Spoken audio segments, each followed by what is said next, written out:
PICC lines. I've had 2 of these buggers. It's true. It doesn't hurt. It is uncomfortable.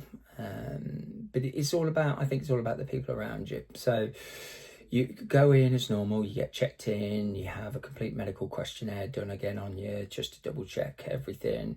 Belinda was with me, so all the questions I answered was wrong. Belinda had to correct me on everything about the medications I was on, so good for that. And then you go down to the ward and then you meet the surgeon guy that's going to insert the PICC line. This guy had been doing it for years. This chap was very infamous in the Royal Hospital. He used to run the chemo ward and then he started doing this. But from what I was told, this guy was the best. He puts people at ease and he's really, really fast. And he's a pretty cool guy. He'd talk to you about anything. I'd imagine the years of experience he had talking to different people would allow him to do that. He was clearly a Leicester City fan because underneath his gown was a Leicester City shirt. He said, "Do you like Leicester City?" I went, "No." I know jack all about football, but I do like Star Trek. Or we can talk about the new Superman film or anything like that, or the merits of DC versus Marvel. On that subject, I got you. We can talk about it. And he was a Marvel fan, so we were talking about DC versus Marvel, so that was good. And so he prepped me all up. I'm now laying in this bed like on a cross position, so my arms are laid out like that. You probably can't see this on camera, but I'm doing the cross position. And I'm all dressed up in the gown and stuff. And then the ever so delightful blood shield was put up to stop blood spatter going everywhere. That was fun. And he explained to me what the PICC line was going to do. So he's going to insert a tiny tube through my arteries, which will go through them and then hang just above the heart valve. And that's where the chemo comes out when they spray the chemo out once they put it in. So amazing bit of kit. The port's better, which I'll go into later. But at the time, I thought this was incredible that they could do stuff like this. So we got all prepped in. It wasn't a particular long procedure. I asked him how long roughly it takes. He says anywhere from 20 minutes to 45 minutes, depending on how tough the arteries are. But again, I've done my time jump, but it just seemed to fly by because we were talking. He numbed the area and then began working. I don't know what he's doing. I don't want to know what he's doing. But I saw the scalpel, so okay, let's just forget all of that. But you don't feel it. You really don't feel it. You feel a bit of pressure, a bit of pulling. But apart from the injection to numb the area, you really don't feel it at all. And away he goes. He's working away, but as he's working, he's talking, and a couple of the nurses at the back are talking about the staff Christmas party, and then we're talking about the party from last year. It was okay. It wasn't an unpleasant thing to experience. It was uncomfortable at worst. I said, a bit of pressure here, a bit of snagging. It felt weird, but not in a painful, weird way. As the wire was going in, I think I was there. I took the whole time. The arteries were a bit tough, but he managed to get it done, and I was there about 40 minutes. And then all of a sudden, it was done. He says, "Okay, all done."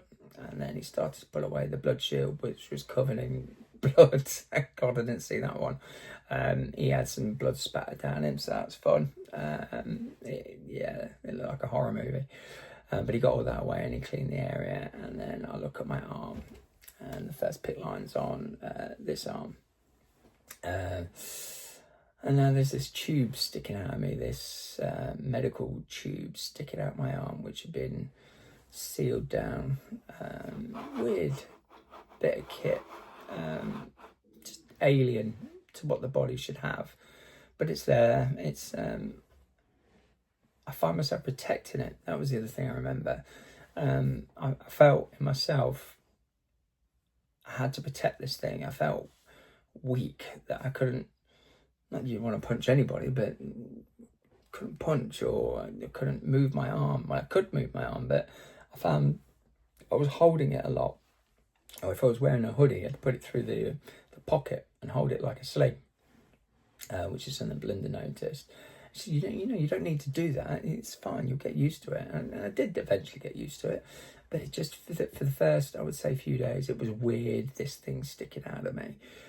And this PICC line is where they would then connect the chemotherapy bags to and then feed the chemotherapy through the bags when it was time for the procedure to happen, which was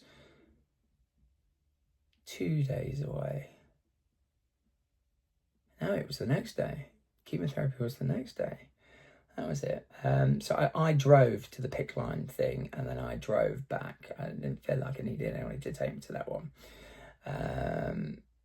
But my Aunt Sandy took me to the first chemotherapy session, which I'll get into in the next video. But PICC lines, yeah, not bad bit of kit to begin with.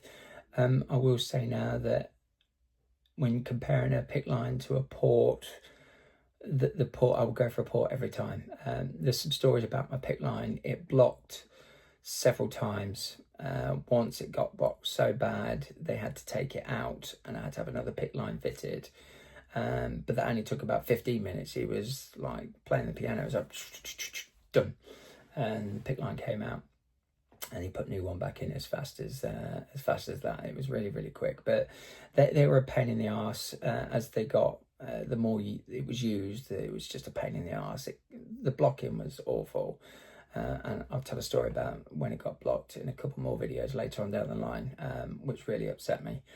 But yeah, they would have to put some sort of special chemical into it to unclog it, and then a 4-hour chemo session can turn into an 8-hour chemo session because you've got to wait for this medicine to work to break it down. I can't remember what the medicine was called now, but it would break the clot down and then you'd be able to flush it and then use it again.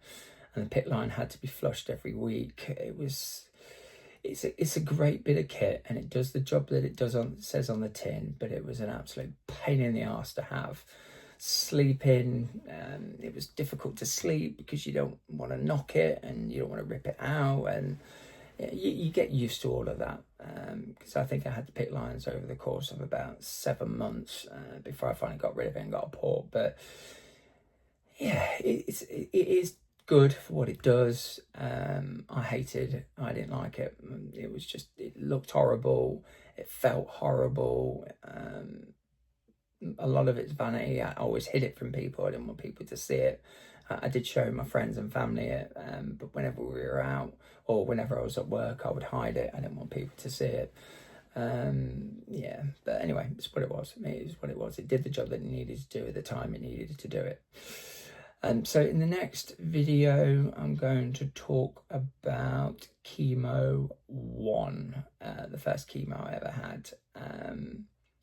And then we'll continue this story on because chemo 1 goes into chemo 2, goes into side effects that start to manifest itself and what that feels like. And I think people get all sorts of side effects and you meet people in the chemo room and everything. So I'm going to get into that as well. But this is now going on to my own personal journey into what I felt as we go on.